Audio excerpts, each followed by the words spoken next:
Hello, welcome to Voices of the Rainbow. I'm Robert Ranke, and we're continuing the second half of our program celebrating World AIDS Day with Kevin Sean Cady and Jan Van Sickle. So we're going to just continue on from some of the conversations that we had last week. If you weren't with us, we're speaking a little bit about the Women's Empowerment Group, and today though we're going to cover a little bit more about the book that Kevin is writing. Actually, we'll start with that right now. Kevin, you're currently in the process of writing a book. Could you tell us a little bit about that? Yeah, well, it began, I serve on the Community Advisory Board for Project WIN, which is the HIV vaccine down at Denver Health and Hospital. And the vaccine is for HIV-negative individuals, for uninfected individuals. And as we began doing this work, I realized how much work there needed to be done in terms of keeping enough of the population negative so that we could have a population to test a vaccine on. And that was really a challenge, because I think right now we're really looking at sort of a shift in the paradigm of how we're looking at the epidemic. And maybe Jan is seeing this as well, in that as the new drugs have come out, I think at least with the gay men's community, there has just been a real sense of impatience. Like, we're really ready to have this epidemic over with. And so I began feeling that impatience as well. And I know for myself and for my friends, there was much more of an inclination in the last few years to have unprotected sex and to engage in more risky behaviors. And I think that there were a number of reasons for that. Depression around how long this epidemic has lasted, a feeling of maybe being positive is not going to be so bad because now there are all these drugs, and so maybe it's a manageable condition. And then I think more essentially this feeling that we have been deprived of an essential experience as human beings and as sexual beings. And so as I began to look at those issues, I needed validation that what I was going through, other people were going through.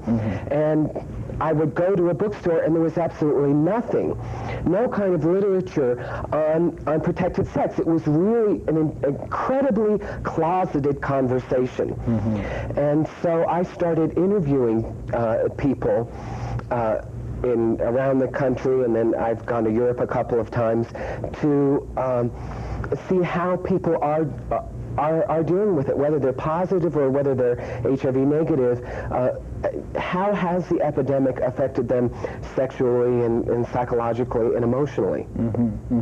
I remember you had mentioned earlier that you were trying to focus on the point that sex shouldn't be necessarily frightening. We need to be aware of the consequences of unprotected sex, but I think that you were trying to state that it should yet be fulfilling and pleasurable, and this is one of the points in your book. Is that correct? Well, absolutely. There are a couple of really excellent books out now for those who are interested in looking at this subject before my book comes out. And one of them is called In the Shadow of the Epidemic, and it's by Walt Odets, who's a Berkeley psychologist. And one of the things that he looks at is how much the gay male experience has been incredibly belittled. And he tells the story of an international AIDS conference in Berlin. I think it was 4 years ago. And how there were a heterosexual couple that were part of this large symposium, and they had admitted how one of the partners had had unprotected sex, which had gotten them infected, and how they had infected their partner. And this large group of people in this auditorium were incredibly sympathetic to this heterosexual couple, because they could understand how a couple could have unprotected sex and how that could result in pregnancy or in HIV infection. Right after that, there was a gay male couple where the same thing had happened. One partner was not monogamous and had infected an uninfected partner. The response was just the opposite. And I think there has been this expectation for gay men that it should be fine that we should be celibate, or that we should be fine about restricting our sexual activity, and that some of the basic things that we do shouldn't mean anything to us. And just going into Colorado AIDS Project, one pamphlet that I saw said 10 lame excuses for having unprotected sex. And numbers 2, 4, 6, 8, and 10 were, it feels better. And so there they go once again belittling how important pleasure is in our sexual activity, and that shouldn't mean anything to us. And so I hope that this book will engage the conversation and allow people to think about why people are still getting infected, and how we can prevent infections, how we can have better prevention and education campaigns that recognize our basic emotional needs. I see you nodding your head a little bit, Jan. Do you see some crossovers with some women's issues that were just brought up with that? Yeah, I do, to dovetail a little bit on what he was saying. Issues certainly of pleasure and of power in relationships are important in this epidemic. One of the things having to do with pleasure is, you know, at the beginning of this epidemic just a few years ago, all that we had available for oral sex were these nasty dental dams, you know, that tasted like rubber. I mean, it's just like sucking on a tire or something. and you know, one of the nice things that's happened is, I didn't bring one with me tonight, but we have new things that are actually come from Malaysia that are called lollies, which are, it stands for lips on latex, yes. And they are larger sheets of latex that taste good. I mean, they taste like vanilla. You can get them in other flavors, you know. It brings a little bit back into that of sex should be a pleasurable thing, you know. The fact is, I think we do need better protection methods, because it's obvious there does need to be some barrier there. That's the unfortunate thing in this, and you know, condoms are what's been available for women, and for men have found uses for these too, but for women now there are these reality condoms, female condoms, and they look a little bit intimidating at first, but they are designed to give women a little bit more power in relationships, because that's another issue for women, is that women in sexual relationships with men often are not in a position to negotiate very well about condom use. You know, if it's a domestic violence relationship or even in some other relationships, it's an issue for a woman to tell a man that he has to use protection. So with the female condom, she can insert this. It lines the vagina and goes up inside the same way a diaphragm that many women used to use, maybe used to that. And so this can be put in ahead of time, and this has been a real nice addition for women to have one more choice. You know, I agree with you. I would like to see methods of prevention that are easier even than this and provide for more pleasure. Something like a contraceptive gel or foam, you know, Naloxone 9 isn't the whole answer, because it's an irritant to a lot of women and not totally effective, but something that would be an antiviral, you know, that could just be inserted very easily and wouldn't interfere that much with pleasure. That would be a great thing to have developed for men and for women. Now, are these devices available for women? Yeah, these are expensive to buy retail. You can get them at drugstores, King Superstores, you know, grocery stores, that kind of thing, but they're fairly expensive. We do give these away, an empowerment program to women who are at risk, and so you can come by our offices at 1245 East Colfax and get a couple to try out for women who would like to. All right. Well, we'll be taking a short break pretty soon, but when we get back, maybe we'll talk about some of the similarities and also some of the differences that we're going to have to approach in the future for men and for women with AIDS, and some of the challenges ahead, and also what we can maybe look forward to. But as we take our break, we are going to listen to a song from Crystal Cartier, a special song for World AIDS. Jan, let's just go back with what we were discussing a little bit earlier. It seems like, with the conversation, it seems like men have gone through quite a phase. First of all, there was awareness. There's a great fear going on out there. Then there was a second liberation, almost, as you were discussing. And now there's some mix. There's some fear. There's some liberation, whatnot. With women, it seems like we're at a different stage. Maybe still even at the awareness stage, I think. Right, I think so. I mean, even though women are getting benefits of the new combination therapies and things like that, I think in the women's community it's more a matter of bringing women to awareness of their risk factors. as we mentioned in last week's section, the primary transmission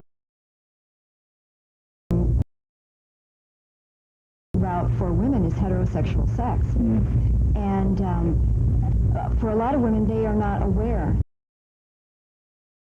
that they are at risk because they may be in a monogamous relationship where they are monogamous and they're assuming that their partner is monogamous and turns out that the partner is not. Is having sex with other men or is an intravenous drug user. And so their source of risk is not their own behavior, it's someone else's behavior. So it's more bringing women to the awareness that they need to get themselves tested, even if their own behavior maybe is not risky. Right. We'd be glad to help women with that. If they come to our program and they feel they need testing, we can march with them right across the street to 1210 East Colfax, where there is the anonymous testing site. And we urge all women who have any questions about their health to get tested. Maybe there's some opportunity for the different groups to work together, because it seems like it might be an educational process for bisexual men or homosexual closeted men as well to become aware of their habits and that might be infringing on other people. Perhaps there might be some tie-ins together with some other groups. Is the organizations that you're working with at all focusing on bisexual issues such as that, or is it predominantly homosexual men? Well, the vaccine study that I'm part of is gay and bisexual men. And actually, we have benefited from some of the things that they're developing for women. If I can show that reality that Jan was showing, actually, this is an excellent prevention device for gay men as well.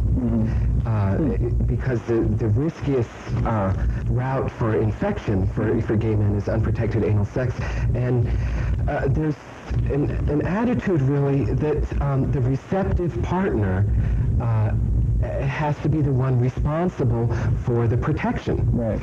And for women, that has meant that women have to be responsible for contraception, and that there's the expectation that the women also have to bear the brunt of whatever happens if there's not contraception. Right. And I think the same thing happens with gay and bisexual men, that the receptive partner essentially has to be the one that is having to take care of that situation.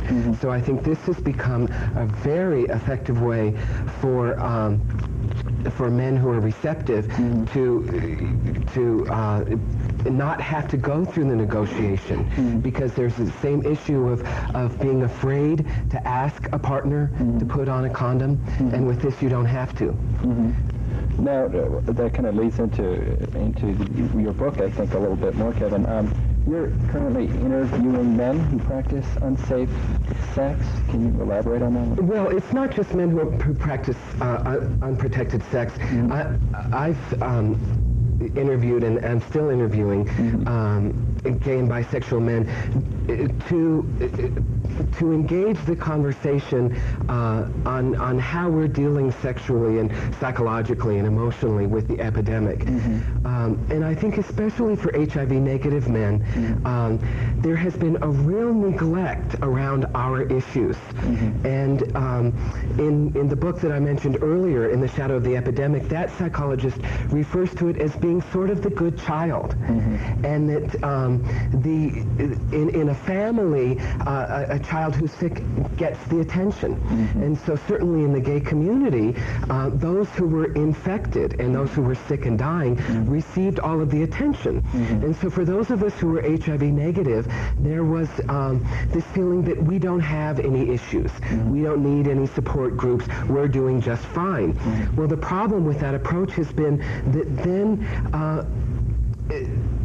because we don't get any of that counseling or support, sometimes we try to get that attention or emotional recognition or validation in some unhealthy ways. And so, unfortunately, like one of the men I talked with became positive, and he said that he felt more gay and felt healthier now that he was positive, because now he could get all of the services, which is a really tragic thing. So I think we need to find ways to support all of people, whether they're women or men, who are negative and uninfected but affected by the epidemic. Right. And certainly participating in the vaccine trial like Project WIN is. I've been a buddy volunteer for the last 4 years for Colorado AIDS Project, and I found that an incredibly powerful way to be part of the epidemic and feel like you're helping out. So I would really encourage people to do that because they need volunteers, and they especially need volunteers in the buddy program, whether you're straight, gay, woman, or man. Do you have a phone number for that, or is there somehow? I don't know the Colorado AIDS Project's phone number, but they're listed. And then also, if people want to get in touch with me to be interviewed for the book, you can call Quest Publications, or you can call me at 839-8929. Are there any books in the works on your side, Jan, that you know of that women can read, or? Not that I'm aware of, but you know, I feel like the Women's AIDS Project and Empowerment Program is kind of a work in progress in terms of the work that we do with women. It is art there that we do. Right. And I think, you know, what we try to do in terms of supporting women who are negative and who want to stay negative is a lot of the work that we do with at-risk women. We have a couple of groups that meet weekly, and we're really trying to work with women on issues of self-esteem and self-efficacy, because that's how women are going to empower themselves to be able to negotiate, to make the decisions that they need to protect themselves or to get themselves tested, and to keep healthy, or to take care of themselves if they are infected. Do you think it's moving in a positive direction? Do you think women are starting to get the point, or do you think there's a lot more work that needs to be done? There's a lot more work that needs to be done, but you know, I think women are talking to other women, and it's catching on, and he is looking for people to help with his project. An empowerment program, if anybody wants to help with our project too, they can call us at 863-7817 and see what volunteer opportunities there are with us. Okay, that sounds great. Well, I can imagine all kinds of things that the women can do to volunteer with your organization. Manning phones, doing publications, etc. We need help with a newsletter, with making some brochures for our program, with special events coordination, things like that. Okay, great.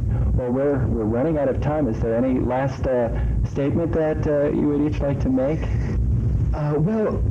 One thing that I would like to say in conclusion, Tom Gibson was here last week, and we talked about the vaccine, and those vaccine trials will be starting in April. And one of the things that the community should be aware of is that those participants in the vaccine who actually get vaccinated will begin testing HIV positive.